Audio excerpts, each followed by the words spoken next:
ঝিনাইদার শৈলকুপার মানুষেরা এই পৃথিবীতে মা বাবা নিজের আপন ভাই যদি দৌড় দেয়, আপনি আজ যাদের উপরে ভরসা করিয়াছেন যে আমি বাবার দরবারে যাই, বাবার মুরিদ উনি বাঁচাবে, কসম আল্লাহর কোরআন আমি সামনে নিয়ে বলতে পারি, ও কিয়ামতে অস্বীকার করে বলবে আল্লাহ আমি পীরই ছিলাম না, মুরিদ পাবো কোথায়? কারণ আমি নিজের চিন্তাই বাঁচে না, ওর ঝামেলা ঘাড়ে নিয়ে আমি মরবো। এজন্য শিক্ষিত মানুষ আপনারা, অন্তত বিবেক তো আছে, কারো উপরে ভরসা করবেন না। ভরসা শুধু হবে আপনার নিজের কাজকর্মের উপরে। কথা বুঝতেছে? যতটুকু কাজ দুনিয়াতে করেন আপনি দেখবেন এই কাজ দিয়ে কিয়ামতের বিশাল এই জীবন পার হওয়া যাবে কিনা। কোরআনে কারিমে আল্লাহ জানিয়েছেন, ইয়াবাদুল মুজরিমু লাউ ইফতাদি মিন আযাবি ইয়াউমিযিন বিবানি ওয়া সাহিবাতিহি ওয়া আখিহি ওয়া ফাসিলাতিহি আল্লাতী তুওয়ি ওয়া মান ফিল আরদি জামিআন সুম্মা ইউনজি ইলা আখিরি আয়াত। সূরা মারিজের ভেতরে আছে 11 নম্বর আয়াত থেকে শুরু। আল্লাহ পাক বলেন কিয়ামতে ভয়াবহ দৃশ্য দেখার পরে বহু মানুষ বলবে, আল্লাহ আমার সন্তানকে আমি তোমার কাছে মুক্তিপণ হিসাবে দিয়ে দিলাম, আমাকে তুমি মুক্তি দাও। এত কঠিন জালজালা অবস্থা কিয়ামতে আল্লাহ পয়দা করবে যে মানুষ তার প্রথমেই সন্তানকে বলবে আল্লাহ এটা দিয়ে দিলাম। কি হিসাবে? বলেন বলেন। মুক্তিপণ। আপনি ভাবতে পারেন এই দৃশ্যটা আমাদের সামনে আসতেছে। কিয়ামতের দিন আপনি প্রথমে আপনার সন্তানকে বলবেন নেন এটাকে দিয়ে দিলাম, এর মুক্তিপণ হিসাবে রেখে দেন। একে কি বলে আরেকটা বাংলায়? জিম্মা নাকি আরো উত্তর? জিম্মা। মানে এরে আমি দিয়ে দিলাম, আপনি এরে যা করবেন করেন, আমারে বাঁচিয়ে দেন। আয়াতটা নিয়ে আমি চিন্তা করেছিলাম আমার ছোট মেয়েটাকে, যে কিয়ামতের দিন নাকি আমার এই হাফসাকে আল্লাহকে বলবো যে হাফসারও দিয়ে দিলাম। আমি আজটা পড়ার পরে আমার বল না, এটা তো কেমন যেন মেলে না, যে আমি হাফসাকেও কিয়ামতে আল্লাহর কাছে মুক্তিপণ হিসাবে দিয়ে বলবো আমারে তুমি বাঁচাও, এরে দিয়ে দিলাম। এটা তো আমি নিজের জীবনেই মিলাতে পারছি না। আজকে আমার ছোট মেয়েটা আমার হাত থেকে পড়ে গিয়েছিল, এই পেছনে লাগার পর ওর মাথা ফুলে গেছে। আমার মনে হচ্ছে যে ওর মাথায় লাগেনি, লাগিয়েছে আমার কলিজায়। এত বেশি ভালোবাসা ওর উপরে জন্ম তৈরি করে দিয়েছে। এই যে ভালোবাসা তো তৈরি করলো কে? এরকম হাফসাকেও কিয়ামতের দিন আল্লাহরে বলবো এইটাও নিয়েন, আমারে কিছু বলবেন না। আল্লাহ বলেন শুধু সন্তান না, নিজের স্ত্রীকেও বলবে এটাও দিয়ে দিলাম, নিজের ভাইকে, এমনকি নিজের জ্ঞাতি গোষ্ঠী যারা আমাকে আশ্রয় দিত, আমার দলের লোক, আমার গোষ্ঠীর লোক, যারা কোনো বিপদে পড়লো ঢাল সড়কি নিয়ে মারার জন্য রেডি হয়ে যেত, এই মানুষগুলোকেও বলবো আল্লাহ এদেরকেও দিয়ে দিলাম নেন। এমনকি অমাং ফিল আরদি জামিয়া, দুনিয়াতে যত কিছুর মালিক আমি আছি সব দিয়ে দিলাম, সব নিয়ে নেন। সুম্মা ইউনজি, এরপরও আমাকে কিছু বলবেন না। আল্লাহ তাআলার সঙ্গে সঙ্গে আওয়াজ দেবেন কাল্লা, কখনোই না। ইন্নাহা লাযা, পরে আমি লাজাই দেব। কোথায়? লাজা কি? এটা জাহান্নামের একটা স্তরের নাম, দরজার নাম। তোরা আমি এই দরজা দিয়ে প্রবেশ করাবো। আল্লাহ পাক বলেন কেন এই লাজা দিয়ে দরে প্রবেশ করাবো? জানিস কত দরজা তো আছে জাহান্নামের? জাহান্নামের স্তর আছে 100টার উপরে। আমরা মাত্র 7টা জানি, হাবিয়া, হোতমা, সাকার, সাইর, জাহান্নাম, তারপরে লাজা, এরকম 7টা আমরা খুব বেশি হলেও জানি। কোরআন শরীফের ভেতরে আল্লাহ 100টা স্তর দিয়েছেন জাহান্নামের। এই স্তরগুলোর ভেতরে মারাত্মক 2টা, তার ভেতরে লাজা একটা। রব্বুল আলামিন বলেন লাজা শোনার পরে তোরা কি বুঝতে পারলি কি এটা জিনিস? কত কঠিন জায়গা এটা। কাল্লা ইন্নাহা লাযা নাযাআতাল লিশ-শাওয়া, এখানে শুধু প্রবেশ করতে দেরি, সঙ্গে সঙ্গে চামড়া খুশি করে যাবে। ও ঝিনাইদহবাসী বলেন তো, এখানে যারা আমরা আছি, এমন কোন ঘর দেখেছেন বাংলাদেশে যেখানে দিলেই চামড়া খসে যায়? না, আছে। হয়তো আপনাকে দেওয়া হয়নি। এটা বাজারে মুরগি কিনতে গেলে দেখা যায় এমন একটা মেশিং এর ভেতরে দেয়, দেওয়ার সঙ্গে সঙ্গে চামড়া। দেখেননি? আমি তো কুষ্টিয়াতে দেখেছি মেশিনটা। যদি বলা হয় চামড়া আমি নেব না, জবাই করার পরে পেট চিরে নাড়ি ভুড়ি ফেল দিয়ে এরপরে মেশিং এর ভেতরে ধরবে। ও পশম যা আছে, ও পাকনা মাকনা যা আছে, ওর ভেতরে যে চামড়া একবারে খসে চলে যাবে, তাও মেশিং এর টিপ দিয়ে ধরে রাখা লাগে। আমি এখান থেকে আয়াতটা মিলিয়েছি। আল্লাহ বলেন নাজ্জাআতাল লিশাওয়া, এমন একটা আল্লাহ যা ঘরে প্রবেশ করাবো, মেশিন টিক দেওয়া লাগবে না, শুধু দরজা দিয়ে প্রবেশ করালে আগে চামড়া খুশি পড়ে যাবে। রিমান্ডের আমি কয়েকটা বর্ণনা দিচ্ছি শিক্ষার জন্য আয়াত থেকে। আমার আগে একজনকে ছাত্র দলের এক ভাইকে নিয়ে গেল চট্টগ্রামে বাড়ি ওনার। এই যে পুলিশ বসে আছে, যদি রিমান্ডের দায়িত্বে থাকে ওনারাও জানবে। একটু পরেই দেখি আওয়াজ আসতেছে, গোমড়াচ্ছে কান্নার। কিছুক্ষণ পরে ওরে দিয়ে গেল, জিজ্ঞাসা করলাম কি হয়েছে, এই আঙ্গুলগুলো দেখালো। যে এই আঙ্গুলগুলো ওরা সব তুলে নিয়েছে, এই নখ। ওনাদের কাছে এমন একটা মেশিন আছে, এই চেয়ারে বসাবে আপনারে, হাতের সাথে ক্লিপ লাগিয়ে দেয়, পায়ের সাথে ক্লিপ লাগিয়ে দেয়, মাথায় এই জায়গায় একটা ফিতা বেঁধে দেয় দড়ির সাথে। একটা মেশিন নিয়ে এসে হাতের সাথে এভাবে ধরবে, পায়ের সাথে এভাবে ধরবে, শুধু একটা টিপ দেওয়ার পরে আস্তে করে এই নখগুলো খুলে চলে আসবে। শুধু নখ খুলে আসলে তো হয় না, শরীরে এমন কিছু জায়গা আছে যেখানে কিছু খসে গেলে ফিনকি দিয়ে রক্ত বের হয়, তার ভেতরে নখ একটা। আপনি নখ খুলে দেখেন, দেখেন ফিনকি দিয়ে রক্ত বের হয়। রক্ত বন্ধ করার জন্য তো ঔষধ দেওয়া লাগে। আমার নিজে ওই ভাই বলছিল যে আমার এই জায়গায় লবণ ছিটিয়ে দিয়েছে। লবণ আবার দুই প্রকার হয়, দেখবেন একটা মোটা মোটা আর একটা মিহি পাতলা। ওই মোটাটা দিলে অত জ্বলে না, কিন্তু পাতলা যেটা ওই যে মোল্লা সল্ট, দেখেছেন মোল্লা সল্ট, ওটা আপনি দিয়ে দেখেন কোনো কাঁটা জায়গায়, আর যদি রক্ত প্রবাহিত হতে থাকে কি জ্বলা যন্ত্রণা যার হয়, সে ছাড়া এটা বোঝানো যাবে না। ওয়াজ করি লোকটার চিৎকার শুনে ওই দিন দেখেছিলাম যে আল্লাহ করে কি। আমার এখানে একটা চাপ দিয়েছিল সেই 21 সালের প্রথম দিকে। রিমান্ড আমার যখন টাঙিয়েছিল উপরে, খালি একটা চাপ দিয়েছিল প্লাস দিয়ে, আমার তাও নখ তোলেনি, খালি এই চাপের কারণে এই যা 4.5 বছর চলছে, এখনো পর্যন্ত দাগ হয়ে আছে, এখনো মেলে না, খালি তবে একটা আঙ্গুলে।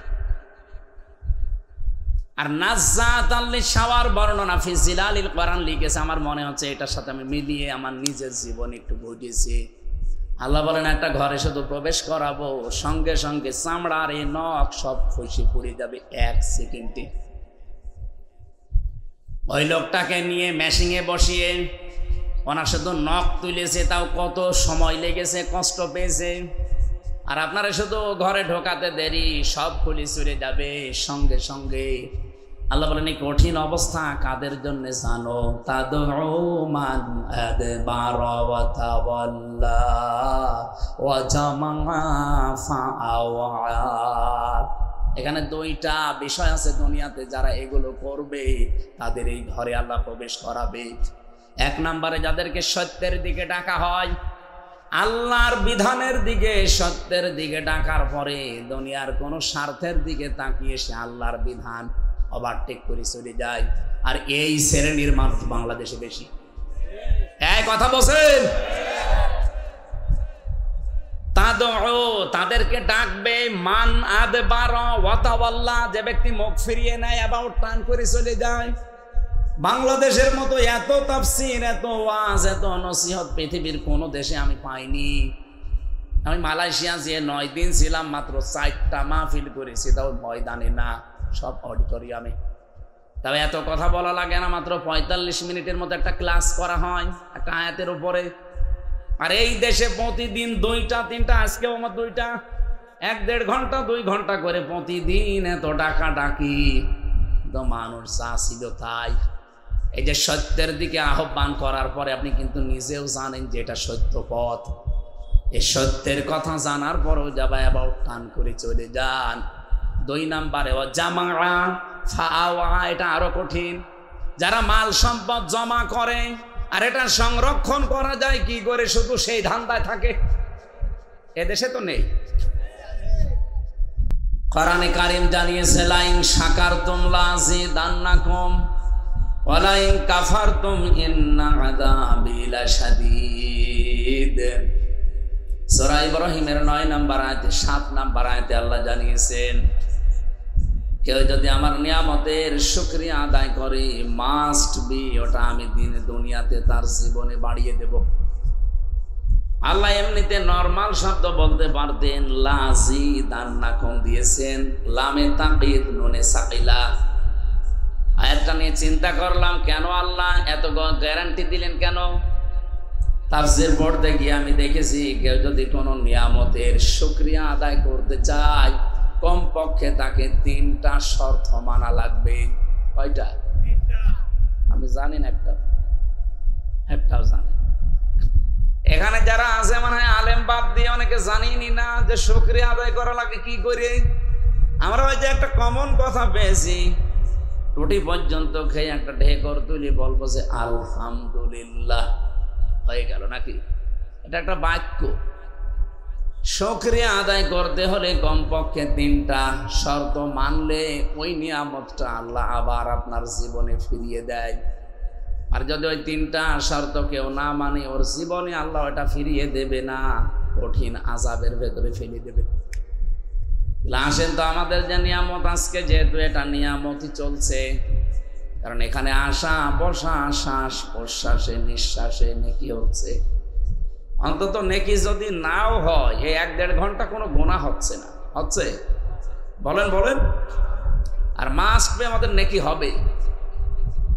যেটা নেকির সুসংবাদ তিনি নিয়ে এসেছেন, তিনি জানিয়েছেন আফদালুল ইবাদাতি তিলাওয়াতুল কোরআন। পৃথিবীর সবচাইতে উত্তম ইবাদত নফলের ভেতরে কোরআনের তিলাওয়াত, যেটা এখন হচ্ছে। আমরা হয় কোরআন পড়ছি, নাই ব্যাখ্যা করছি, নাই বিশ্লেষণে যাব, অবশ্যই সবগুলো কোরআন কেন্দ্রিক। এজন্য যতক্ষণ আছি, যেই কয়টা অক্ষর শুনবেন, প্রতিটি অক্ষরে কিছু না হলেও 10টা সওয়াব হচ্ছে। এটা যে একটা নিয়ামত জীবনে, এটা আমরা কি মানি? হ্যাঁ, হয়তো এখন ধর্মচোখে কিছু দেখা যাচ্ছে না, এই জন্য আমাদের কাছে কিছু মনেও হচ্ছে না। এখন যদি চোখ আপনার বন্ধ হয়ে যায়, মাটির নিচে রাখার সঙ্গে সঙ্গে ফেরেশতারা যখন নেকির কথা জিজ্ঞাসা করবে ওই 3টা প্রশ্নের মাধ্যমে, তখন আপনি টের পাবেন যে নেকি কি জিনিস। কারো চোখ বন্ধ হওয়ার পরে কোনো নেকির কাজ আর আঞ্জাম দেওয়া যাবে না, সব বন্ধ। ওয়াবুদ রাব্বাকা হাত্তা ইয়াতিয়াকাল ইয়াকিন, ইবাদত ওই পর্যন্ত করা যায় যতক্ষণ মরণ না আসে। সুতরাং মরণের পরে যেহেতু সব বন্ধ, এর আগে যা করার করা লাগবে। আর সেই সময়টাই আমাদের এখন। ওই সময় নেকির মূল্যটা, মর্যাদাটা যেহেতু বোঝা যাবে, এক একটা মর্যাদা কত বেশি। নবীজি বলেন ময়দানে মাশারে এমন কঠিন অবস্থা তৈরি হবে, মানুষ মাত্র একটা সওয়াবের জন্য জাহান্নামী হয়ে যাচ্ছে। আল্লাহ তাকে সুযোগ দিয়ে বলবেন পৃথিবীর আপনজনদের কাছে যাও। লোকটা তখন হয়তো চিন্তা করবে যে আমার সবচাইতে আপন আমার মা, আমার বাবা, এদের কাছে একটু যাই। মায়ের কাছে যাবার সঙ্গে সঙ্গে মা 500 বছর পর্যন্ত দেখবে পড়ে আছে, ওর পা ধরে, মায়ের পা ধরে 500 বছর পরে শেষ পর্যন্ত মা ওর মুখে লাথি দিয়ে বলবে দুনিয়ায় আমার বিয়ে হয়নি, ছেলে মেয়ে পাবো কোথায়? এটাকে আমি ইয়ার্কি মারছি? বলেন, এটা বাস্তব। এটা যে হবে আল্লাহ 1500 বছর আগে কোরআনে জানিয়ে দিয়েছেন। ইয়াউমা ইয়াফিরুল মারউ মিন আখিহি ওয়া উম্মিহি ওয়া আবিহি ওয়া সাহিবাতিহি ওয়া বানিহি ইলা আখিরি আয়াত। আল্লাহ বলেন প্রথমেই মানুষ থেকে পালাবে তার ভাই, তার মা, তার বাবা। এখানে 7 প্রকার মানুষের নাম পেয়েছি আমি। প্রথমে ভাই। আমি চিন্তা করলাম আয়াতটা নিয়ে, আল্লাহ দুনিয়ায় আপনজন তো মানুষের কাছে সবচাইতে বেশি ভাই না, আপনজনকে মা। বলেন বলেন। তাহলে কোরআনে আল্লাহ প্রথমে মায়ের নাম না দিয়ে ভাইয়ের নাম দিল কেন? এই আয়াতটা ভুল। না মানে আমরা চর্ম চোখে দেখতে পাই পৃথিবীতে সবচাইতে বেশি আপন আমাদের জন্য ভাই না মা। তাহলে আল্লাহর কথা ভুল হয়ে যাচ্ছে না? আল্লাহ প্রথমে মায়ের নাম না দিয়ে ভাইয়ের নাম দিলেন কেন? ইয়াউমা ইয়াফিরুল মারউ মিন আখিহি, তোমার ভাই আগে পালাবে। এর দ্বিতীয় নম্বরে আল্লাহ দিয়েছেন তোমাদের মা পালাবে, বাবা পালাবে। তারপরে স্ত্রীর নাম আছে, সন্তানের নাম আছে, বন্ধুর নাম আছে। এরপরে পৃথিবীর আস্তে আস্তে দূরের লোক। আমি তাফসিরে 7 প্রকার মানুষের নাম এখানে পেয়েছি। ও ঝিনাইদহবাসী, একটু খেয়াল করে শোনেন। ভাইয়ের নাম প্রথমে দেওয়ার পেছনে কারণ হচ্ছে আমরা দেখি দুনিয়াতে আমরা যদি কোনো গন্ডগোল মারামারি ফ্যাসাদ করি, দোষ আমার নিজের। এই যে পেছনে প্রশাসন বসে আছে, ওনাদের কাছে আমরা বিচার দিলাম, মামলা দিলাম, দোষ আমার নিজের। মারামারি করেছি আমি নিজে ইচ্ছা করে, মাথা ফাটিয়ে দিয়েছি একজনের। বাড়িতে যাবার পরে মা বাবা শুনলে আমাকে মারতে যাবে, রাগ করবে। আর এমন এমন গোয়ার ভাই আছে, ভাই বলবে কি হয়েছে চল আমি দেখছি, অথচ কিন্তু জানে যে দোষ আমার। আমার দোষ জানার পরও আমার পক্ষ নিয়ে বিপরীতে যারা আছে তাদেরকে মারার জন্য, তাদের ক্ষতি করার জন্য সে উদ্যত হবে। আল্লাহ জানে প্রথমে ভাইয়ের নামটা দিয়েছেন এই কারণে। মনে মনে করতো যে দুনিয়ায় আমি অন্যায় করলো ভাই আমার সাপোর্টে থাকতো, আমার পেছনে থাকতো, আমার সাথে থাকতো, আজকেও মনে হয় আমার সাথে থাকবে। এই জন্য আল্লাহ প্রথমে ভাইয়ের নাম দিয়ে জানাতে চেয়েছেন বান্দা এই ভাই কিন্তু আগে পালাবে। কি করে পালাবে আল্লাহ ধরনও দিয়েছেন। আল্লাহ বলেন এফিররো। এফিররো মানে এই যে সাপে তাড়া দিলে মানুষ যেভাবে দৌড়ায়। বাংলায় আমরা অনেকে কুষ্টিয়া, ঝিনাইদহ, মেহেরপুরে সমস্ত জেলায় বাংলায় কি বলি? খেচ্ছে দৌড়। যদিও শব্দটা একটু ঝামেলা। কি বলে বলেন তো? বলে খেচ্ছে দৌড় দিয়েছে। আরবি শব্দের অর্থটা বাংলায় এটাই দাঁড়ায়। এফিররো মানে এরকম মাজা তুলে দৌড় দেওয়া। যেমন বাঘে তাড়া দিলে মানুষ দৌড়ায়, সাপে তাড়া দিলে দৌড়ায়, এমনকি পুলিশের তাড়া দিলেও দৌড়ায়। দৌড়ায় না? পুলিশের তাড়াও ধরতে পারেন, এর নাম আরবিতে এফিররো হবে। এত জোরে দৌড়াবে ওর পিছ পাওয়া যাবে না। এরপরে মা বাবা, স্ত্রী, সন্তান, বন্ধু, দুনিয়ার নেতা খেতা যারা আছে তাদের। আল্লাহ পাক বলেন এই 7 প্রকার মানুষে যদি তোর বিপদ দেখলে দৌড়ায়, কি মনে হয় বান্দা তুই বল তোর কাছে আর কত আপনজন আছে যে তারা তোর সামনে এসে দাঁড়াবে। আমাদের একটা ভ্রান্ত ধারণা আছে যে আমার কোনো চিন্তা নেই, যে আমার বাবা আছে। এরকম একটা বাবা থাকলে আমার সব যথেষ্ট। কিয়ামতে নাকি বাবা আমার সামনে আসবে। কে বলেছে আপনাকে? আপনি বলেন তো, আপনার ভাই যেখানে পালিয়ে যাচ্ছে, আপনার মা পালাচ্ছে, আপনার বাবা পালাচ্ছে, আপনার স্ত্রী পালাচ্ছে, এমন কোন পাগল পীর আছে যে আপনার সামনে এসে দাঁড়াতে পারে? ও তো বলবে যে আল্লাহ আমি পীরই ছিলাম না। ও আমার মুরিদের দাবি করে, আমি তো পীরই ছিলাম না। ওর মা যেখানে দৌড়াচ্ছে আর ও এসে বলছে আমি অমুকের মুরিদ ছিলাম। কিসের মুরিদ? আমার কথা হচ্ছে এখানে যে মানুষগুলো পৃথিবীতে আল্লাহর দ্বীনের দিকে মানুষকে ডাকে, হক পথে ডাকে, শিরিক বেদাত থেকে মুক্ত করার চেষ্টা করে, শিক্ষার জন্য আপনি তার কাছে যাবেন। যেটা ফাসাদু আহলা যিকরি ইন কুনতুম লা তা'লামুন, আয়াতের বাস্তব প্রমাণ। যারা জানেন না, যারা জানে তাদের কাছে জেনে নেবেন। এর নাম শিক্ষক, মুআল্লিম, পীর, উস্তাদ, যাই বলেন। কিন্তু যে ভণ্ড আরো শিরিক করাবে আপনাকে, কিয়ামতের ভয়াবহতা জীবনে কোনোদিন সে আপনাকে বলে না আরো আপনার কাছ থেকে ধান্দাপাতি করে, বুঝবেন ওটা আসলে একটা ধান্দাবাজ। এই কথা বলেন না কেন? পীর ধরার জন্য আপনার লোক বান্না চলে যাচ্ছেন 8 ওকে পীর শিরিকের কারখানা তৈরি করেছে ওর দরবারে।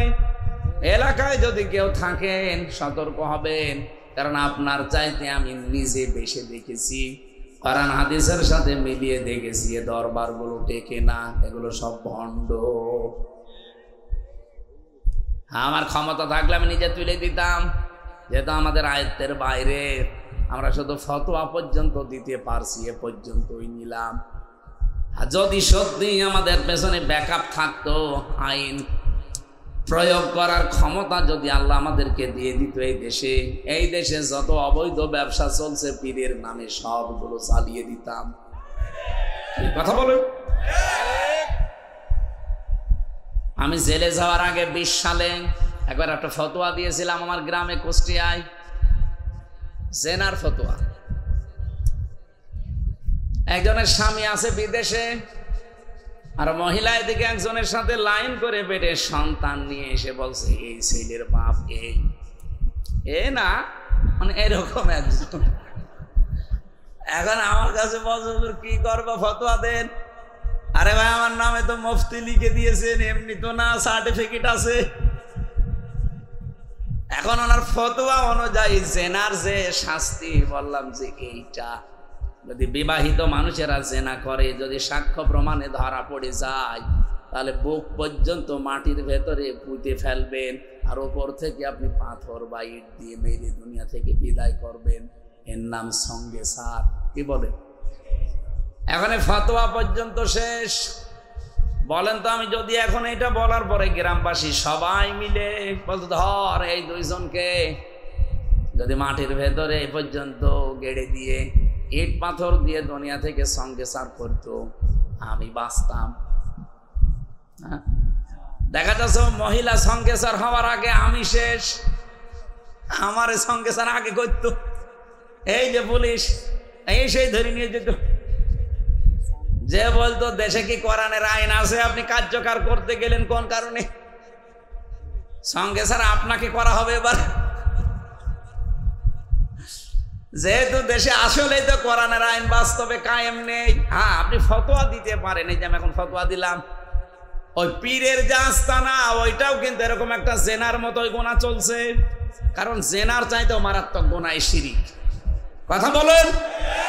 48,000-এর উপরে দরবার আছে এই দেশে। আপনি মেলান অধিকাংশ জায়গায় খালি শিরিক হয় আর বেদাত হয়, এর চাইতেও খারাপ কাজ হয় আমার লালনের মাজারে। ওখানে তো বাংলাদেশের একটাই মাত্র জায়গা যেখানে পুলিশ পাহারা দিয়ে গাঁজা খাওয়া। এই যে পেছনে পুলিশ আছে না, এরা আরো পাহারা দেয়, খান আমরা আছি। আমার মনে হয় পৃথিবীর যত জায়গায় আমি গেলাম, বাংলাদেশ সহ বিশ্বের বহু দেশে আমি এই ছোট বয়সে গিয়েছি, একটাই জায়গা পৃথিবীতে পেলাম যেখানে একেবারে নিশ্চিন্তায় গাঁজা খাওয়া যায়, এমনকি জেলের ভেতরেও খাওয়া যায় না। আমি জেলে থাকাকালীন দেখেছিলাম এক লোক গাঁজার গাছ লাগিয়েছে ভেতরে। ওখানে যিনি আছে দেবদুলাল জেলার, উনি এসে ওই লোকটারে বলছে, আরে বেটা তুই ভেতরে গাঁজার গাছ লাগালি, গাছ পেলি কোথায়? বলছে, স্যার আমি ওই যে মামলার হাজিরা দিতে গিয়েছিলাম, আমার তো বিভিন্ন হিতাকাঙ্ক্ষী আছে, তারা আমার ওই গাঁজার টোপলা দিয়েছিল, আমি তো সবগুলো ধরতে পারিনি, একটা ওই বীজ একটা ধরে ফেলেছি, ধরে মুখের ভেতরে নিয়েছিলাম, কারণ জেলে ঢোকানোর সময় তোমার মেশিনে তোলে, ধরা পড়ে যাব, কোনো জায়গায় নিলে ধরা পড়ে যাবো, এই জন্য মুখের ভেতরে নিয়ে দাঁতের নিচে এমন ভাবে রেখেছি যে মেশিনে ধরা পড়ে। এই ভেতরে নিয়ে এসে ওই যে বোতলের মুখ কেটে ফেলে ওর ভেতরে মাটি দিয়ে আজ 2 মাস আগে এই বীজগুলো লাগিয়েছি। স্যার দেখেন কত বড় হয়েছে। জেলার হিন্দু মানুষ বলছে, বেটা তোরে তোর স্বর্গে দেওয়া লাগবে, গাঁজা খাস এই জন্য পুলিশ ধরে ধরে দিয়ে গেল এখানে, আর তুই এই ভেতরে এসে গাঁজার গাছ লাগিয়েছিস, তোরে এ দুনিয়ায় আর কোনো জায়গায় রাখলে হবে না, তো যেখানেই রাখবো সেখানে তুই গাঁজা খাবি, তোরে স্বর্গে দেওয়া লাগবে। তো হিন্দু মানুষ তো আর বেহেশত বিশ্বাস কর না, স্বর্গ। এই একটাই মাত্র জায়গা পেলাম পৃথিবীতে। আমি অমুসলিম দেশেও গেছি, সিঙ্গাপুর, ওখানে 100 ভাগের 95 জন অমুসলিম বাস করে। থাইল্যান্ডে 97 ভাগ অমুসলিম বাস করে। মুসলিম দেশ অমুসলিম দেশ মিলে যতগুলো জায়গা ঘুরছি, আর বাংলাদেশে তো আমার মনে হয় কোনো থানা আর বাকি নেই। 630টা থানায় আমি কম বেশি গেছি। একটাই মাত্র জায়গা কুষ্টিয়ার কুমারখালীর শেওড়িয়া লালনের মাজার, যেখানে নিশ্চিন্তায় আল্লাহর নামে ওরা গাঁজা খাচ্ছে। আবার পুলিশে পাহারা দেয় ধরে ধরে, যে কেউ কিছু বলবে না, খান, অন্তত 3 দিন তো ফ্রি। আমার তো মনে হয় সারা দেশ আপনি কড়িয়ে যাই কয় মন গাঁজা না পাবেন, লালনের মাজারে তার চাইতে বেশি গাঁজা পাওয়া যায়। অথচ মানুষ কিন্তু ওখানে যারা বিভিন্ন ডিস্ট্রিক্ট থেকে আসে, একটারও খারাপ নিয়ত নেই। সবার নিয়ত যে আমি আল্লাহর ওলির দরবারে যাচ্ছি, লালন সাইজির মাজারে যাচ্ছি, আমি ভালো হওয়ার নিয়তে যাচ্ছি। এসে কি ভালো হয় না খারাপ হয়? আগে হয়তো বিড়ি মিড়ি খেতো না, এখন বিড়ি খায়। আগে গাঁজা কি বুঝতো না, এখন গাঁজা নিজে খায়। ও কি ভালো হয়েছে না খারাপ হয়েছে?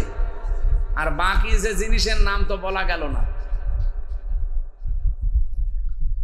এখানে যেখানে শিরিক চলে, বেদাত চলে, এই জায়গাগুলো তো জেনা করার চাইতেও খারাপ, মানুষ হত্যা করার চাইতেও এই শিরিকটা খারাপ। কারণ মানুষ হত্যা করে যদি আপনি কিছু তাকে দিয়ে দেন, ওই যে যাকে হত্যা করেছেন তার বাবা মা, তার স্ত্রী, সন্তান, তাদেরকে যদি আপনি জরিমানা দিয়ে দেন, দিয়ত দিয়ে দেন, যদি বলেন যে আমি মেরে ফেলেছি এখন করব কি, আপনি এই বাবার জন্য এই 5 লাখ টাকা আপনাকে দিলাম, উনি যদি বলে না 10 লাখ টাকা দেন আপনাকে মাফ করে দেব, যাকে মেরে ফেলেছেন তার ছেলে মেয়ে, তার বাবা মা যদি এই টাকাটা নিয়ে আপনারে মাফ করে দেয়, আপনি মাফ পেয়ে গেলেন। কথা বুঝতেছেন? আমাদের দেশের যে আইন কানুনগুলো ব্রিটিশের আইন দিয়ে চলছে, এই যে মানুষ মরে গেলে 8 বছর 10 বছর 15-20 বছর জেল খাটে, এরপরে হয়তো তার ফাঁসি দিয়ে দেয় না, এটার দ্বারা আপনার মাফ হবে না। মাফ পাওয়ার জন্য 15-20 বছর 22 বছর, এখন 30 বছর করে জেল দেয়। এই জেল খাটা আসলে পাপের শাস্তি না। শাস্তি হচ্ছে কেউ যদি কাউকে অন্যায় ভাবে মেরে ফেলে, তার প্রথম শাস্তি তাকে মেরে ফেলা লাগবে। এটা যদি না করে ওর আত্মীয় স্বজনের ভেতরে যারা যদি বলে যে না আপনি 5 লাখ টাকা দেন, আমার বাবার হত্যাকারী আপনাকে মাফ করে দেবো, তাহলে টাকা দিলে আপনি মাফ পাই দেবেন। তাছাড়া আর কোনো বাইরে কোনো নিয়ম নীতি নেই। কিন্তু নিয়মগুলো চলছে ব্রিটিশের, তো এ কারণে আজ হাজারো মানুষ এ কারণে ধুকে ধুকে জেলখানায় মরছে। ওই 18-20 বছর 22 বছর জেল খাটার পরে তখন ফাঁসি দিয়ে দেয়। কিন্তু মাঝখান থেকে যে 22 বছর 30 বছরের জেলে যে কি কষ্ট, আর ফাঁসির আসামি যারা তাদের তো রাখে কন্ডেম সেলের ভেতরে, 24 ঘন্টা তাদের তালা লাগিয়ে রাখে, যতদিন ফাঁসির আদেশ মানে কার্যকর না হবে 24 ঘন্টা ওদের তালা লাগানো। এই নিয়মটা পাল্টাতে আমি বারবার বহু জায়গায় বলেছি, এবং কি আন্তর্জাতিক যে সেমিনারগুলো এখানেও তুলে ধরেছিলাম যে এই নিয়ম পাল্টান। ব্রিটিশের আইন আপনি এই হাজার হাজার বছর, এই বাংলাদেশ 54 বছর স্বাধীন হয়ে গেল, এখনো ব্রিটিশের আইন চলবে কোন কারণে? যদি ওটার দ্বারা মানবতার উপকার হতো তো চলতে দিতাম, ওটার দ্বারা আর মানবতার ক্ষতি হচ্ছে। একটা মানুষ হত্যা করার পরে হত্যার যে বিচার আছে ওইটা না করে আপনি আন্দাজে তারে 30 বছর জেলে রেখে শেষে ফাঁসি দিয়ে দিলেন। এই দেশে ও ভেতরে যাবার পরে ও তার বাইরের কোনো খবর জানে না। এইদিকে তাকান, একটা মানুষ হত্যা করার পরে সে ভেতরে গেল জেলখানায়, কত বছর? 30 বছর জেল দেবে তার, যদি যাবজ্জীবন হয় 30 বছর, কমপক্ষে তার 22 বছর একাধারে জেল খাটা লাগবে, তাও ভেতরে কাজকর্ম করি। এরপরে যদি বলে না ওর ফাঁসি বহাল আছে, আপনাকে ফাঁসি দিয়ে দিল। এই যে আপনি 18টা 20 বছর 22 বছর 30 বছর একাধারে জেল খাটলেন, আপনি কি ভেতর থেকে বাইরে কাউকে কিছু জানাতে পারছেন, কিছু দেখাতে পারছেন যে আপনার কষ্টটা? তা আপনি নিজের কষ্ট নিয়ে নিজে দুনিয়া থেকে বিদায় নিলেন। এই পৃথিবীতে কি হত্যা এভাবে বন্ধ হওয়া সম্ভব? আল্লাহর নিয়মটা আল্লাহ খেলা করার জন্য দেয়নি, সব চিন্তা ভাবনা করে দিয়েছে। যদি ওইটা আমাদের দেশে আমরা পালন করতে পারতাম যে হত্যার বদলে হয় হত্যা, না যাকে মেরে ফেলেছেন তার দিয়ত দেওয়া লাগবে, এই দেশে এই 71 সালের পর থেকে আর একটা মানুষ হত্যা হইতো না। 24 সালে 2732 জন মানুষ হত্যা হয়েছে, সরকারি জরিপ, বেসরকারি তো আরো বেশি। একটা মানুষ মেরে ফেললে যদি তাকে মেরে ফেলা লাগে, এর সাথে যারা ডাইরেক্ট ইনডাইরেক্ট জড়িত তাদের কোনো শাস্তি এখনো পর্যন্ত দৃশ্যমান হয়েছে? কিছুই হয়নি। এই জন্যই তো মারামারি হত্যা এখনো থামছে না।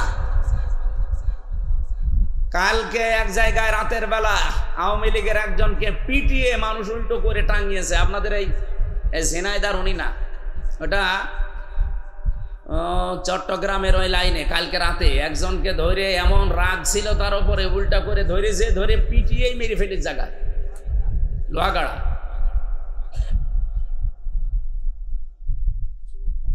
এটা বন্ধ হওয়া সম্ভব না ভাই। এই জন্য এই আইনগুলো আমরা চাই তাড়াতাড়ি। আন্তর্জাতিক সেমিনারগুলো তো বিভিন্ন জায়গায় রাষ্ট্রপ্রধান তাদের কাছে নিয়ে আসা হয়, যারা দায়িত্বশীল তাদের কাছে নিয়ে আসা হয়। মালয়েশিয়া সেদিন ইন্টারন্যাশনাল ইসলামিক ইউনিভার্সিটির একটা সেমিনার ছিল। আমি 6টা পয়েন্টের উপরে কথা বলতে গিয়ে এটা তুলে ধরেছিলাম। তখন যেহেতু রমজান মাস ছিল, রমজানের তাকওয়ার স্তরগুলো বলছিলাম 6টা। তার ভেতরে এটা একটা ছিল যে আমাদের মুসলিম বিশ্বের বিভিন্ন দেশে, প্রায় 57টা দেশ আমরা মুসলিম দেশ, এখানে এখনো পর্যন্ত ব্রিটিশ আইন, মানুষের তৈরি করা আইন চলে। এই আইন দিয়ে পৃথিবী পাল্টানো সম্ভব না। আর সাময়িক হয়তো শান্তি আসতে পারে, কিন্তু চর্মচোখে দেখে ওর ওপরে মানবতার জন্য আরো অশান্তি নেমে আসে। এই জন্য এগুলো সব আস্তে আস্তে পাল্টান। মালয়েশিয়াতে অলরেডি 2004 সাল থেকে পাল্টানো আরম্ভ হয়েছে। আমি বাহরাইনে ছিলাম, ওখানেও বহু জায়গাতে ওরা পাল্টানো আরম্ভ করেছে। আমরাও চাই আমাদের দেশে 92% আমরা মুসলমান, এই দেশ থেকে আস্তে আস্তে ব্রিটিশের তৈরি করা যত আইন আছে, জেলখানা এখনো পর্যন্ত যত আইন সব ব্রিটিশের আইনে চলে। ওর ভেতরে যত নিয়ম নীতি সব ব্রিটিশদের নিয়ম নীতি। কেন? কোরআনে আল্লাহ জেলখানা কি করে চালানো লাগবে সেই নিয়ম দেয়নি? হযরত ইউসুফ নবী জেলে ছিলেন, কি কথা বলেন না কেন? জেলখানায় উপরে লেখা আছে গেটে, যেটা শুধু জেল নয়, এটা হচ্ছে সংশোধনাগার। কই সংশোধন হয় কই মানুষ? ভেতরে যেহেতু আরো খারাপ হয়, কারণ ভালো হওয়ার জন্য যে প্রসেসগুলো করা দরকার ওগুলো ওখানে করার কোনো লাইন নেই, খারাপ হওয়ার লাইন আছে। আমি জেলে মনে করেন মার্ডার করে আসি, আমি একজন ডাকাত, এখন ইনি একজন ভালো মানুষ একটা মুরগি চুরি করতে গিয়ে ধরা পড়ে গেছে, উনি ভেতরে গেল। যাওয়ার পরে তো ওনার থাকতে দেবে রাতের বেলা আমার কাছে, হয় ওয়ার্ডে দিলে এরকম 40-50 জন 60 জন এক জায়গায়, আর যদি সেলের ভেতরে দেয় তাহলে 2 জন 3 জন এক জায়গায়। আমি প্রথমে যেই পড়েছিলাম সেলে, আমার সাথে যে 3 জন ছিল ওই রাতের বেলা, রাত 11টায় গেলাম, এই যে সারা রাত, তারপরে সকাল বেলা এই 10টার সময় ওনারা গণনা করবে। এই পর্যন্ত তো তার সাথে এক ঘরেই 4 জন। একজন শুনলাম বাবা খায়, এই জন্যে ধরে নিয়ে এসেছে। বাবা মানে বোঝেন, রাতের বেলা দেখি এরকম ছটফট করছে যে আমি খাবো খাবো। কি খাবেন? বাবা খাবো। আরে শয়তান, এর ভেতরে নিয়ে এসে তোরে দিয়েছে, এর ভেতরে বাবা পাবে কোথায়? আর একজনকে দিয়েছে সে মার্ডার মামলার আসামি, আর একজনকে দিয়েছে সে ওই কক্সবাজার থেকে ইয়াবার ব্যবসা করে ধরা পড়ে গেছে, তারে দিয়েছে। আমার কপালটাও খারাপ, এই 4 জন পড়েছে আমার সাথে। এখন সারা রাত তাদের সাথে কি কোরআন হাদিসের গল্প করলে ওরা শুনবে? ওরা যে লাইনের লোক, ওরা গল্প করে ওই লাইনে, আর আমি কোরআন শরীফের সূরা ইয়াসিন পড়ে ঘুমাবো, আর ওরা জিকির করছে ইয়াসিন ইয়াসিন না, ওদের জিকির বাবা বাবা। এখন আমি না থেকে ওই দিন যদি এরকম আরেকজন বাবা খোরের সাথেও থাকতো, অথবা যে লোকটা ওই যে মার্ডার মামলার যে আসামি, যেই লোক এরকম একটা ভয়ঙ্কর লোকের সাথে যদি পড়তো, কি হয়তো? সারা রাত গল্প করতো। আমি হয়তো ওদের জিজ্ঞাসা করলাম যে আপনার কি মামলা, ওনারে বললাম আপনার কি মামলা। প্রত্যেকেই তো প্রত্যেকের পরিচয় নিল, বাড়ি কোথায়, কি করেন, কার কি মামলা। বলেন তো, আমি যা মার্ডার মামলা করে ওখানে বসে আছি, এরকম একজন ভালো মানুষ গেলে যদি জিজ্ঞাসা করতাম যে কি মামলা, যদি বলো মুরগি চুরি করতে গিয়েছিলাম ধরা পড়ে গেছে, কি বলতাম? পাগল আপনি, মুরগি চুরি করে মানুষ ধরা পড়ে আমার সাথে থাকেন? ডাকাতি কি করে করা লাগে আপনাকে শিখাবো। যেহেতু ওনার সাথে কমপক্ষে চুরি করে ধরা পড়লে সাক্ষ্য প্রমাণে বাংলাদেশের সংবিধানের 371 নম্বর ধারা, এই ধারা অনুযায়ী যদি সাক্ষ্য প্রমাণে ধরা পড়ে একজন চোর, তার সর্বোচ্চ শাস্তি হবে 3 মাস থেকে 3 বছর জেল। কত? 3 মাস মনে করেন জেল হয়ে গেল এই লোকটা, আর আমার সাথে দেবে 3 মাস। আমার সাথে থাকলে ও কি বের হওয়ার সময় ওই চোর হয়েই বের হবে না ডাকাত? ডাকাত হয়ে বের হবে না? আর ডাকাত যদি যায় ওখানে যদি সে পায় ওই যে সেই মুকিম গাজীর মতো 260 বছর জেল তার, আর ওই লোকের সাথে যদি পড়ে সে তো ভেতরে ম্যাড হয়ে গেছে, সে নিজেই মস্তান ভেতরে। আর চেহারা দেখলে আপনি 2 গ্লাস পানি খাবেন। 46 বছর জেলে আছে, 260 বছর জেলে থাকা লাগবে তার। মনে হয় ও কবরে চলে যাবে, আবার জীবিত হবে, আবার জেলে যাবে, আবার জীবিত হবে, তাও ওর জীবনে জেল শেষ হবে না। 260 বছর কয়বার জন্ম নেওয়া লাগবে? কোনো 3 বার। হ্যাঁ, এখন তো 70-80 বছর মানুষ বাঁচে, 4-5 বার ওর জন্ম নেওয়া লাগবে দুনিয়ায়। ওই লোকের সাথে যদি খোদা না খাস্তা আপনার 3 বছর একাধারে পড়ে, আপনি কি আর মানুষ থাকবেন, নাকি মার্ডার কি করে করা লাগে সেই ট্রেনিং নিয়ে বের হবে? এখানে প্রশাসন থেকে শুরু করে হযরত ওমর এই পুলিশ বানিয়েছিলেন। পুলিশের যে নিয়ম নীতি ছিল, 7টা ধারা ছিল, ওই ধারায় পুলিশ থাকলে বাংলাদেশে আজ এই পোশাক দেখলে এখনো অনেকে আমরা ঘৃণা করি। এমনি তো করি না, একটা কারণ আছে না? এই কথা বলছে না কেন? প্রশাসনের এই পুলিশের পোশাকটা এটা একটা দামি পোশাক। আমি যেহেতু আপনারা আছেন, মিডিয়া আছে, এটা সারা দেশে যাচ্ছে। বাংলাদেশ সহ বিশ্বের যে কোনো দেশে যারা মানুষের জান মাল ইজ্জত আবরু হেফাজতের জন্য কাজ করেন, দায়িত্বে আছেন, প্রশাসনের যে বিভাগেই হোক, নিজেকে কখনো ছোট মনে করবেন না, অনেক বড় দায়িত্বে আছেন আপনি। আর এই কাজটা শুধুমাত্র চাকরি না, এটা একটা ইবাদত। আর এর চাইতে দামি ইবাদত আমার মনে হয় এই পৃথিবীতে আর নেই। মানব সেবার মতো ইবাদত দুনিয়াতে আছে? নেই। বিশ্বনবী জানিয়েছেন 2টা চোখ কিয়ামতের দিন আল্লাহ যদি জাহান্নামে ওদেরকে দেওয়ার সিদ্ধান্ত নেয়, তাও এই 2 চোখ আল্লাহ জাহান্নামে দেবে না। 1 নম্বরে যারা রাতের বেলা নিজের গোনার কথা মনে করে কান্নাকাটি করে, 2 নম্বরে এই যে পুলিশ, যারা রাতের বেলা মানুষের জানমাল ইজ্জত আবরু পাহারা দেওয়ার জন্য রাত জেগে পাহারা দেয়। এরা দেয় না? কথা বলছে না কেন? এখান থেকে রাতের বেলা কুষ্টিয়া পর্যন্ত গেতে 2-3 জায়গায় পাহারা পাবো আমি। এই ভার্সিটির সামনে শেখপাড়া, কি শেখপাড়া বাজারে আছে, এরপরে ওদিকে বৃত্তিপাড়া আছে, এরপর মৌসমপুর গেটে আছে। 2-3 জায়গায় পাহারা দিচ্ছে সারা রাত জেগে জেগে। এই জন্য নবীজি আন্দাজে তো বলেন না, বলেছে এই চোখ আল্লাহ জাহান্নামে দেবে না, আগুনের সাথে পোড়াবে না, কারণ এরা রাত জেগে মানুষের ইজ্জত আবরু জান মাল হেফাজতের জন্য রাত জেগে থাকে। আর যারা রাতের বেলা উঠে নিজের গোনার কথা মনে করে কান্নাকাটি করে, আল্লাহ এই 2টা চোখের ভেতরে অন্তত আমাদের এক প্রকার আছে, আমরা রাতের বেলা কাঁদতে পারবো না অপরাধের কথা স্মরণ করার। ওনারা তো একটা ইবাদতে আছে। আল্লাহ আমাদের এই ইবাদতটা কবুল করুন। পোশাকটা আজকে কালার হয়ে গেছে জনগণের সামনে কিছু কোলাঙ্গার অফিসারের কারণে। এই তাদের নির্দেশ, আর এই যে একটা অবৈধ স্বরাষ্ট্রমন্ত্রী ছিল এই বাংলাদেশে, এটা আসলেও একটা অবৈধ। এই লোকটার কথা মানতে গিয়ে শেষ পর্যন্ত প্রশাসন পুরাটা কালার বানিয়ে ফেলেছে। আবার আস্তে আস্তে এখন ফিরে আসতেছে। আল্লাহ যেন ওই আগে যে অবস্থা ছিল, ওদের পোশাক দেখলেই মানুষ সম্মান দিত, সেই অবস্থায় আবার যেন ফিরিয়ে দেয়। হযরত ওমর যেহেতু তাদের এটা বানিয়েছিলেন, এই বিভাগটা প্রশাসনের পুলিশ বিভাগ, এটা হযরত ওমরের বানানো। উনি 7টা দফা দিয়ে বানিয়েছিলেন, 7টা কর্মসূচি সামনে নিয়ে। বাংলাদেশ সহ বিশ্বের মুসলমান যারা আছে, এই রাষ্ট্রপ্রধানগুলো যদি তাদের সামনের এই কাজ কারবার এগুলোর সাথে জড়িয়ে দিতে পারে না, পুলিশ প্রশাসন পুরাটা যখন দায়িত্বে থাকবে, দেশটা ঠান্ডা হয়ে যাবে। আমরা আবার আহ্বান জানাচ্ছি, শুধু আমার সামনে 5,000 মানুষ বসে আছে না, আমার সামনে এখন 18 কোটি মানুষ বসে আছে। এই যে এগুলোর দ্বারা যারা উপরে আছেন সবাইকে, কালকে সচিব কল দিয়েছিল, শিক্ষা সচিব, মানে একটা মাহফিল নেবে। ওনারে এরকম মানুষগুলোকে যদি বলা যায় তাহলে পরিবর্তন সামনে আসবে। আমরা আহ্বান জানাবো সামনে যারা আসবেন। আমি বারবার এই কথা বলেছি যে ভাই, বাংলাদেশের প্রশাসনটা আপনারা আলাদা করে দিবেন। এই দেশকে যদি শান্তি স্বস্তি নিরাপত্তা 100 ভাগ দিতে হয়, প্রশাসনের যারা দায়িত্বে আছে ওদের আলাদা করে দিন। ওরা ওদের আইজির কথা মতো চলবে দেশে। ওরা আওয়ামী লীগের, বিএনপির, জামাতের, জাতীয় পার্টির চরমনার এমক নেতার কথা, অমক এমপির কথা, মন্ত্রীর কথা শুনবে? মানে এরা তো সব দলীয় চিন্তায় চলে। এদের কথা শুনতে গেলে দেশে জীবনেও শান্তি 100 ভাগ কায়েম করতে ওরা পারবেন। ওরা যতই ভালো হোক পারবেন। ওদের পারার জন্য এই নিয়মটার সামনে আমরা আলাদা করার চেষ্টায় আছি। আমরা যদি সবাই মিলে আওয়াজ তুলি না, একদিন ঠিক এদেশে কায়েম হয়ে যাবে ইনশাআল্লাহ। সম্মানিত ভাইরা, আমি যে কথা বলতে চাচ্ছিলাম যে শিরিক, এটা আল্লাহর সাথে শিরিক করা জেনা করার চাইতেও খারাপ কাজ। বলেন বলেন, আল্লাহর সাথে শিরিক করা মানুষ হত্যা করার চাইতেও খারাপ কাজ। অথচ বাংলাদেশে বহু দরবারে এই শিরিক চলছে না চলছে না? আমি নাম ধরে ধরে কয়েকটার বললাম, আপনি খোঁজ নিয়ে দেখেন।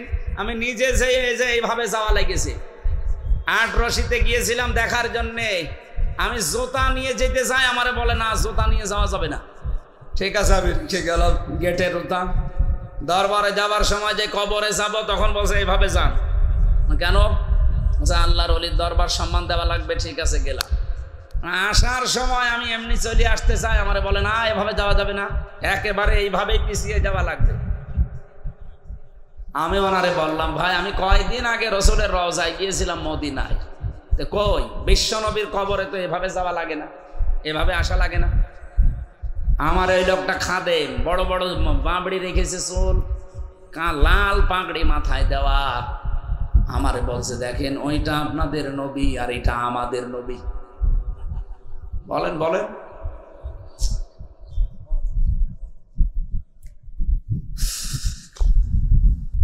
ও ঝিনাইদহ শৈলকুপার মানুষেরা যে কথা তুলেছিলাম, ওই কথাটা রিপিট করছি আবার। এই পৃথিবীতে মা বাবা নিজের আপন ভাই যদি দৌড় দেয়, আপনি আজ যাদের উপরে ভরসা করিয়াছেন যে আমি বাবার দরবারে যাই, বাবার মুরিদ, উনি বাঁচাবে, কসম আল্লাহর কোরআন আমি সামনে নিয়ে বলতে পারি, ও কিয়ামতে অস্বীকার করে বলবে, আল্লাহ আমি পীরই ছিলাম না, মুরিদ পাবো কোথায়? কারণ আমি নিজের চিন্তাই বাঁচে না, ওর ঝামেলা ঘাড়ে নিয়ে আমি মরবো। এজন্য শিক্ষিত মানুষ আপনারা, অন্তত বিবেক তো আছে, কারো উপরে ভরসা করবেন না। ভরসা শুধু হবে আপনার নিজের কাজকর্মের উপরে। কথা বুঝতেছে? যতটুকু কাজ দুনিয়াতে করেন, আপনি দেখবেন এই কাজ দিয়ে কিয়ামতের বিশাল এই জীবন পার হওয়া যাবে কিনা। কোরআনে কারিমে আল্লাহ জানিয়েছেন, ইয়াবাদুল মুজরিমু লাউ ইফতাদি মিন আযাবি ইয়াউমিযিন বিবানি ওয়া সাহিবাতিহি ওয়া আখিহি ওয়া ফাসিলাতিহি আল্লাতী তুওয়ি ওয়া মান ফিল আরদি জামিআন সুম্মা ইউনজি ইলা আখিরি আয়াত। সূরা মারিজের ভেতরে আছে 11 নম্বর আয়াত থেকে শুরু। আল্লাহ পাক বলেন, কিয়ামতে ভয়াবহ দৃশ্য দেখার পরে বহু মানুষ বলবে, আল্লাহ আমার সন্তানকে আমি তোমার কাছে মুক্তিপণ হিসাবে দিয়ে দিলাম, আমাকে তুমি মুক্তি দাও। এই এদিকে তাকান, এত কঠিন জালজালা অবস্থা কিয়ামতে আল্লাহ পয়দা করবে যে মানুষ তার প্রথমেই সন্তানকে বলবে, আল্লাহ এটা দিয়ে দিলাম। কি হিসাবে? বলেন বলেন, মুক্তিপণ। এই ছেলে, কোন দিকে তাকান আপনি?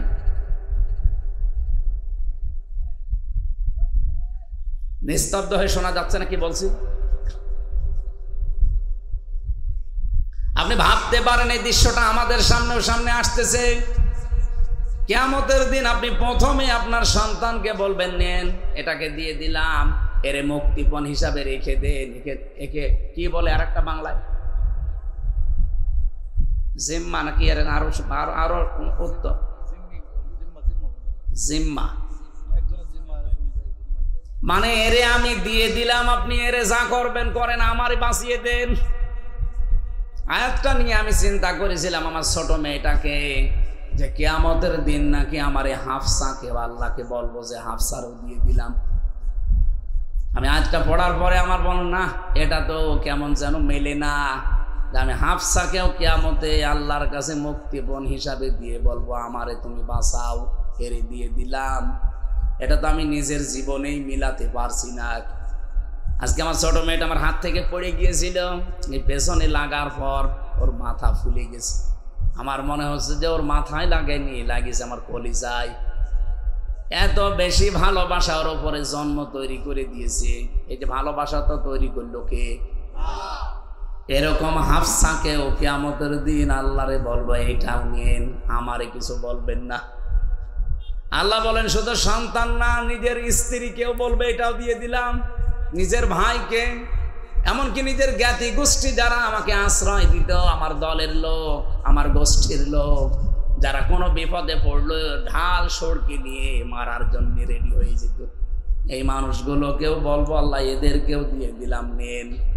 এমনকি অমাংফিল আর জামিয়া, দুনিয়াতে যত কিছুর মালিক আমি আছি সব দিয়ে দিলাম, সব নিয়ে নেন। এরপরও আমাকে কিছু বলবেন না।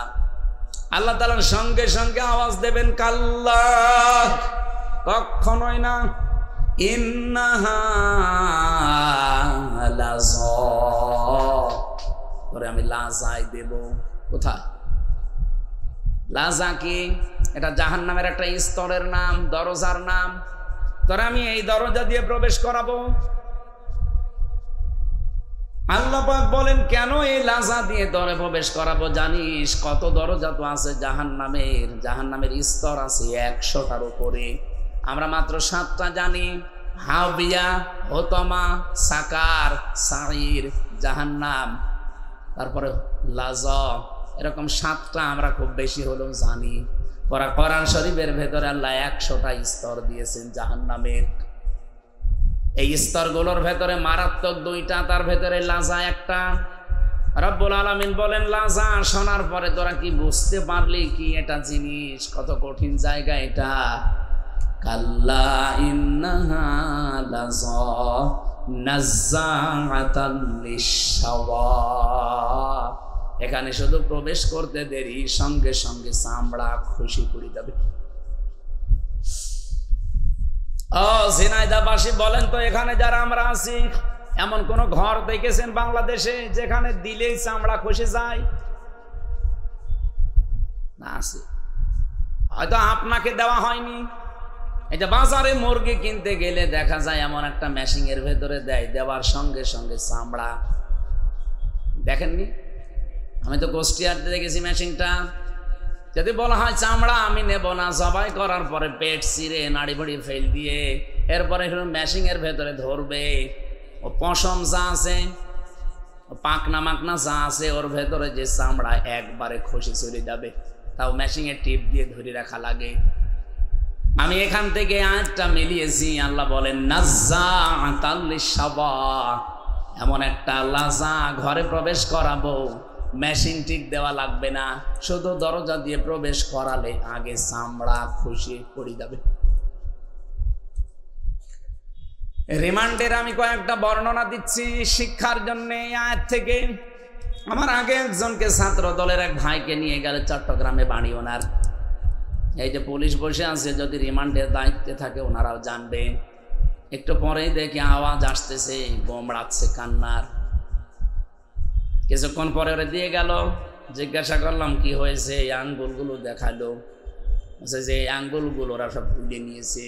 এই নখ, ওনাদের কাছে এমন একটা মেশিন আছে, এই চেয়ারে বসাবে আপনারে, হাতের সাথে ক্লিপ লাগিয়ে দেয়, পায়ের সাথে ক্লিপ লাগিয়ে দেয়, মাথায় এই জায়গায় একটা ফিতা বেঁধে দেয় দড়ির সাথে।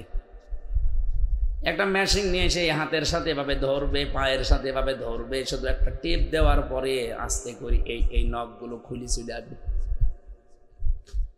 শুধু নখ খুলে আসলে তো হয় না, শরীরে এমন কিছু জায়গা আছে যেখানে কিছু খসে গেলে ফিনকি দিয়ে রক্ত বের হয়, তার ভেতরে নখ একটা। আপনি নখ খুলে দেখেন, দেখেন ফিনকি দিয়ে রক্ত বের হয়। রক্ত বন্ধ করার জন্য তো ঔষধ দেওয়া লাগে। আমার নিজে ওই ভাই বলছিল যে আমার এই জায়গায় লবণ ছিটিয়ে দিয়েছে। লবণ আবার 2 প্রকার হয় দেখবেন, একটা মোটা মোটা আর একটা মিহি পাতলা। ওই মোটাটা দিলে অত জ্বলে না, কিন্তু পাতলা যেটা ওই যে মোল্লা সল্ট, দেখেছেন মোল্লা সল্ট, ওটা আপনি দিয়ে দেখেন কোনো কাঁটা জায়গায়, আর যদি রক্ত প্রবাহিত হতে থাকে কি জ্বলা যন্ত্রণা যার হয়, সে ছাড়া এটা বোঝানো যাবে না। ওয়াজ করে লোকটার চিৎকার শুনে ওই দিন দেখেছিলাম যে আল্লাহ করে কি।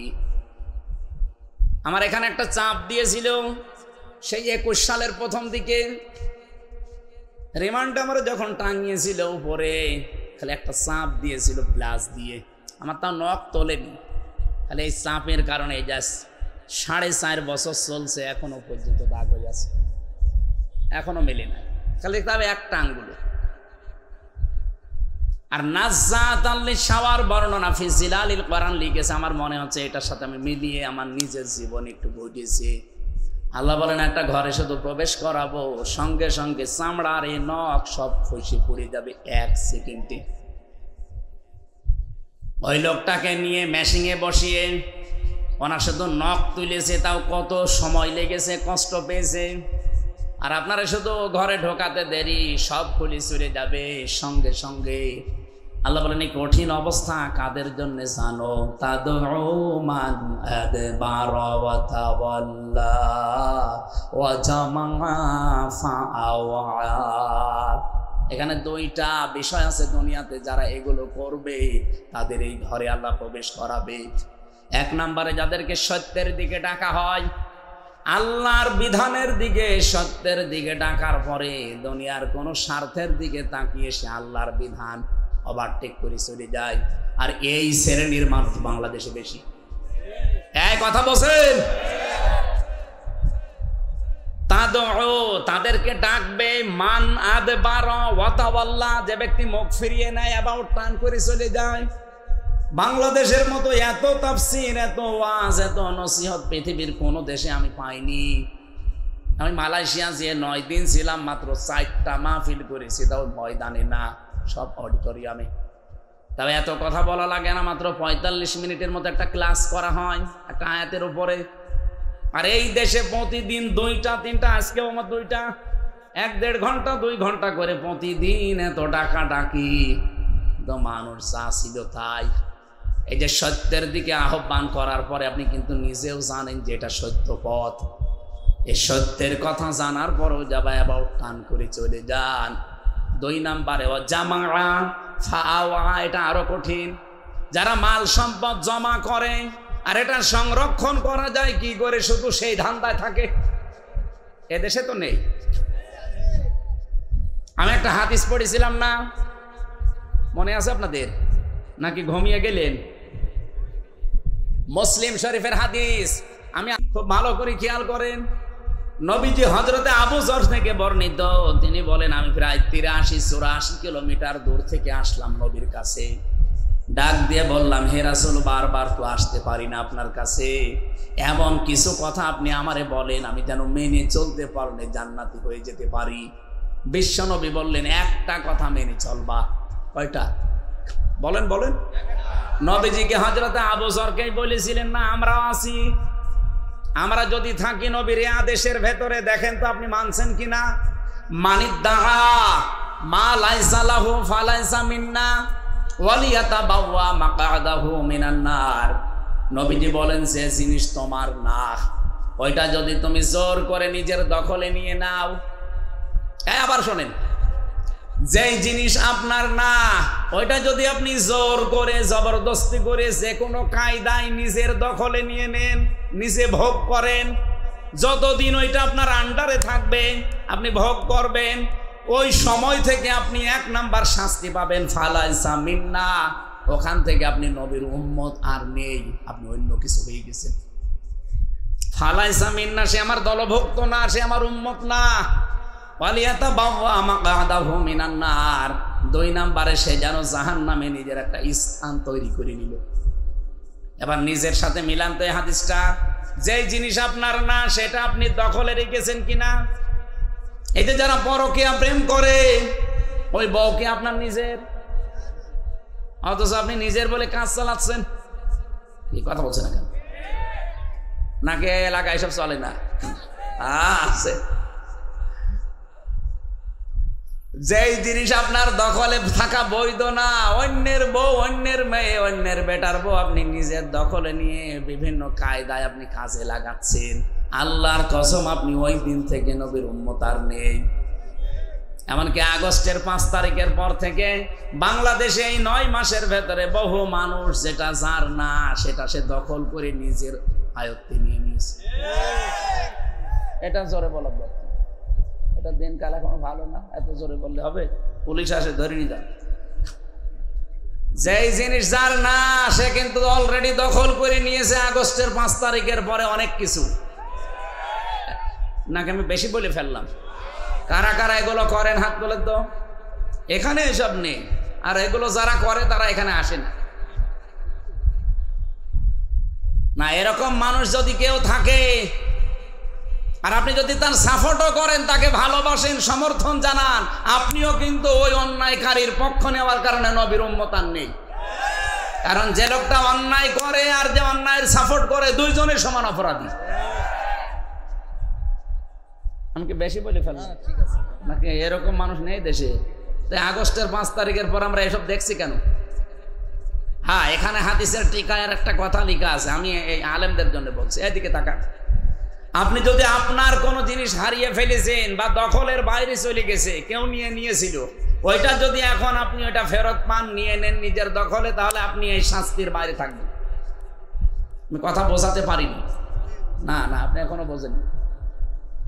যেটা আপনার ছিল অন্য কেউ নিয়েছিল যে বিভিন্ন কায়দায়, এখন আপনি ওইটা আবার ফেরত পেয়েছেন, তাহলে আপনি এই শাস্তির বাইরে। এই যে ইসলামী ব্যাংক, আমি নাম ধরে বলছি, যাদের ছিল তারা এখন ফেরত পেয়েছে। কি তারা কি জোর জবরদস্তি করে দখল করে নিয়েছে? তাদের জিনিস আপনি এতদিন ভোগ করছিলেন, কেড়ে নিয়েছিলেন, তারা এখন ফেরত পেয়েছে। অসুবিধা কি? হ্যাঁ, কারোর যদি বাজার দখল হয়, কারো দোকান দখল হয়, বাড়ি ঘর দখল হয়, জমি দখল করে নেয় কেউ, কারো কাছে টাকা কেউ মেরে খায়, সময় যদি পান ওইগুলো ফেরত নেন, আপনি এই শাস্তির আওতার বাইরে থাকবেন। যদি না বুঝে থাকেন, এদিকে আসেন, আসেন। এমন জোরে কানের নিচে দুইটা দেবো না, সব বুঝে ফেলবে। এত বাংলায় বলার পরেও বলে হুজুর আমি বুঝি না। বুঝি না মানে চাঁদাবাজি করার সময় বলছো, আরে বাংলা বসতো না। হাদিসের প্রথম অর্থ আমি দেখতে পাচ্ছি যে ফালাইসা মিন্না, সে আমার উম্মত না। বাংলাদেশে আজ বহু মানুষ নবীর উম্মত থেকে অলরেডি বের হয়ে গেছে। আর 2 নাম্বার কি? ওয়ালিয়াতাবাওয়া মাকআদাহু মিনান নার, সে যেন জাহান্নামে টিকিট কেটে একটা সিট বরাদ্দ করে নিল। এদেশে এখন অনেকে নিয়েছে, এখন সামনেও অনেকে নেবে বলে আশায় আছে। কি কথা বলছেন এখন?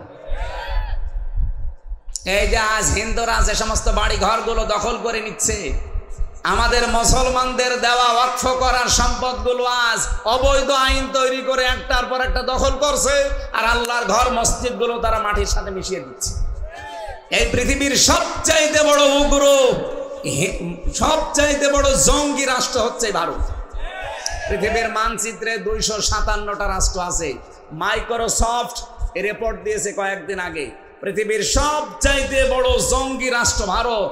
এত মিথ্যা কথা দুনিয়ায় কেউ বলে না। ওরা এখন অলরেডি ডাঙ্গা বাঁধিয়ে দিয়েছে, কাশ্মীরে ডাঙ্গা অলরেডি বাঁধিয়ে দিয়েছে। আজকে দেখেছেন না, আমি 2 জনকে কোপাতে দেখলাম, 2 জন মুসলমানকে, দাড়িওয়ালা মানুষ দেখলাম পড়ে আছে রাস্তায়। 2 জন উগ্রপন্থী হিন্দু, এরা কোপাচ্ছে। বিশ্বের মুসলমান সহ বিশ্বের দায়িত্বে যারা আছেন, এই পৃথিবীর নিকৃষ্ট মানুষ এই নরেন্দ্র মোদী নামে এই কোলাঙ্গারকে থামান। একটা মাতাল, এই শয়তানকে যদি না থামানো হয়, বিশ্ব কিন্তু সামনে আরো ভয়াবহতা অপেক্ষা করছে। তামাম দুনিয়ায় কিন্তু এটা ছড়িয়ে যাবে। আপনি আল্লাহর ঘরগুলো ভাঙছেন না, এটা মুসলমানের কলিজা ভাঙছে। আমার ঘর ভেঙে দিলেও আমার মনে হয় এত কষ্ট আমার হইতো না এই ঘর ভাঙার কারণে। আজকেও মসজিদ ভেঙেছে একটা। আর পৃথিবীর সবচাইতে বড় নিকৃষ্ট এখন তালিকায় আছে ইহুদিরা। 1940 সালে তাদেরকে থাকতে দিয়েছিল। এই যে রোহিঙ্গারা যেমন আছে না, এই ইহুদির বাচ্চাদের 1940 সালে এই ফিলিস্তিনের মুসলমানেরা দয়া করে বলেছিল আপনারা এখানে থাকেন, আর ওই শয়তানরা এখন তাদেরকে তাড়িয়ে দিচ্ছে। এখন সব কিছু তারা দখলে নিয়ে নিচ্ছে। এই যে জিনিস যার না, ওইটা যদি কেউ দখল করে নিজের আয়ত্তে নিয়ে নেয়, সে সঙ্গে সঙ্গে নবীর উম্মত আর নেই। 2 নম্বরে সে জাহান্নামে। ওরা তো এমনি জাহান্নামে যাবে, কিন্তু আমরা অনেকেই নবীর উম্মত থেকে যেন বের হয়ে না যায়। আল্লাহ আমাদের বাঁচিয়ে দেন, বলেন আমিন। এই জন্য যারা মাল সম্পদ আজ বৈধ অবৈধ ভাবে জমা করছেন শুধু, আর কি করে সংরক্ষণ করা যায়, হাজার হাজার বছর আগে মুসলমানেরা এই সম্পদগুলো অক্ষ করেছিল, আজ দখল করে নিজেরা আজ ভোগ করবে। আর এগুলোকে করে সংরক্ষণ করা যায়, বিভিন্ন আইন পাশ করছে। আল্লাহর কসম, আপনারা তো জাহান্নামে যাবেনই। এই ওয়াজ আপনাদের জন্য না, মুসলমানের ভেতরে যদি কেউ এই চরিত্রের অধিকারী হয়, আল্লাহ তাদেরকে জন্য এই ওয়াজ করছি, তারা যেন বেঁচে থাকতে পারে। বলে না আমি। এরপরে 3টা চরিত্রের কথা আছে। ইন্নাল ইনসানা খুলিকা হালুয়া ইদা মাসসাহুশ শাররু জাজুআ ওয়া ইদা মাসসাহুল খায়রু মানুয়া। আমরা তাফসিরে যাওয়ার মতো সময় পাচ্ছি না, কারণ এক একটা আয়াতে লক্ষ লক্ষ কথা আল্লাহ আমাদের জন্য দিয়েছিলেন। সূরা আলে ইমরানের যে 133 নম্বর আয়াতের আলোচনা ছিল মাগফিরাত, ক্ষমা পাওয়ার জন্য আল্লাহর রহমতের দিকে দৌড়াও। ওয়াসারিউ ইলা মাগফিরাতিম মির রাব্বিকুম ওয়া জান্নাতিন আরদুহাস সামাওয়াতু ওয়াল আরদ উইদ্দাত লিল মুত্তাকিন। তোমরা দৌড়াও ওই রবের ক্ষমা পাওয়ার দিকে এবং ওই জান্নাতের দিকে, যার প্রশস্ততা আকাশ আর জমিনের চাইতেও বিস্তৃত, যেটা আল্লাহ মুত্তাকি বান্দাদের জন্য প্রস্তুত করে রাখছেন। আল্লাযীনা ইউনফিকুনা ফিস সাররাই ওয়াদ দাররা ওয়াল কাযিমিনাল গায়যা ওয়াল আফিনা আনিন নাস আল্লাহু ইউহিব্বুল মুহসিনিন। যারা সচ্ছল অসচ্ছল যে কোনো অবস্থায় থাক, যতটুকু পারে খরচ করে যায়, তার সম্পদ হোক, তার সম্মান হোক, তার প্রভাব প্রতিপত্তি হোক, তার ক্ষমতা হোক। প্রশাসনে যারা দায়িত্বে আছেন তারা ওই পোশাক পরে কিন্তু এমন এমন ভালো ভালো কাজের আঞ্জাম দিতে পারে যদি ইচ্ছা করে, যে কাজ আমি হামজা করতে পারবো না। পারবো? বলেন বলেন। এই জন্য যে যেখানে দায়িত্বে আছেন ওই দায়িত্বটা পালন করার ক্ষেত্রে আপনি মনে করবেন এটাও একটা খরচ।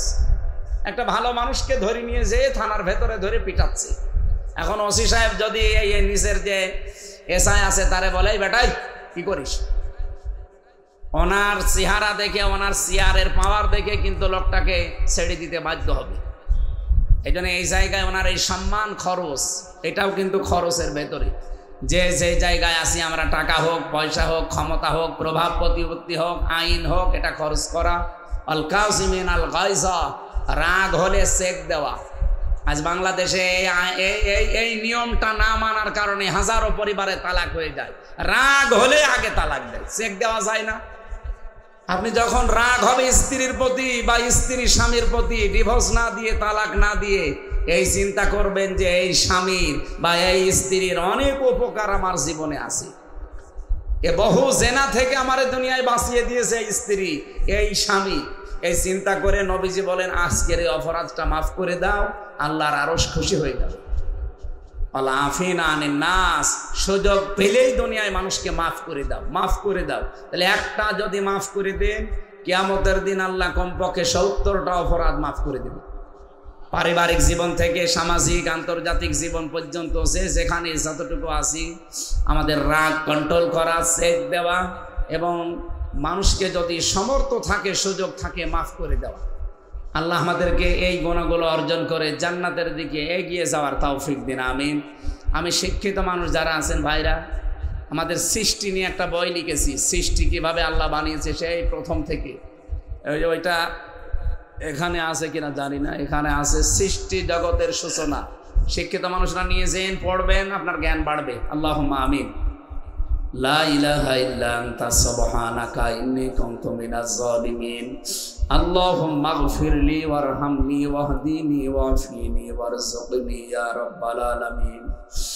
আল-উম্মাহ ফাউন্ডেশনের উদ্যোগে তোমার কোরআনের অনুষ্ঠানে বসে যতগুলো কথা বললাম, শুনলাম, আমাদের আমল করার তৌফিক দাও রব্বুল আলামিন। এই যুবকদেরকে যে মা পেটে নিয়েছে, মায়ের পেট খাদিজাতুল কুবরার মতো বানিয়ে দাও।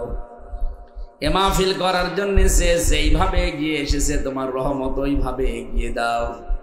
এলাকায় মাটির নিচে যারা ঘুমিয়ে আছে, কোরআনের ইজ্জতে এদের মাফ করে দাও। বাড়িতে বসেছিলাম, এই বাড়ির উপরে তোমার রহমত নাজিল করো। তার সন্তানের জন্য দোয়া চেয়েছে, আল্লাহ ছেলেটাকে কবুল করে নাও। সম্মানিত মা বোনেরা বিভিন্ন জায়গায় বসে আছে, অনেকের বাড়িতে অশান্তি, স্বামী সন্তান সন্ততি নিয়ে। আল্লাহ মেহেরবানি করে আমাদের পরিবারে তুমি শান্তি দান করো রব্বুল আলামিন। যাদের স্বামী ভালো না, স্বামীকে হযরতে আলীর মতো বানিয়ে দাও। অনেকের স্ত্রী অবাধ্য আছে, স্ত্রীগুলোকে খাদিজাতুল কুবরার মতো তৈরি করে দাও। রব্বানা হাবলানা মিন আজওয়াজিনা وذرياتنا قرة أعين واجعلنا للمتقين إماما। প্রশাসনের যে ভাইগুলো আজকে এসেছে, নিজেদের মা বাবা আত্মীয় স্বজন স্ত্রী পুত্র ছেড়ে বাংলার বিভিন্ন প্রান্তে যারা দেশ এবং দেশের দায়িত্ব পালন করে, এদের পুরা দায়িত্বটা তুমি ইবাদত হিসাবে কবুল করে নাও। আল্লাহ তাআলা আলহাজ আব্দুল মুমিন জদ্দার অসুস্থ, শেফায়ে কামিলা আজেলা নসিব করো। আমার ডাক্তার সাহেব বসে আছে, আল্লাহ তুমি ডাক্তারের পরিবারকে কবুল করো। মাওলানা মাহফুজুর রহমান হাকিম পরিবার, আলহাজ আরজান আলী সহ নাম না জানা কত আলেম ওলামা এখানে আছে, আল্লাহ আলেমদেরকে আলেম হিসাবে তুমি মঞ্জুর করে নাও।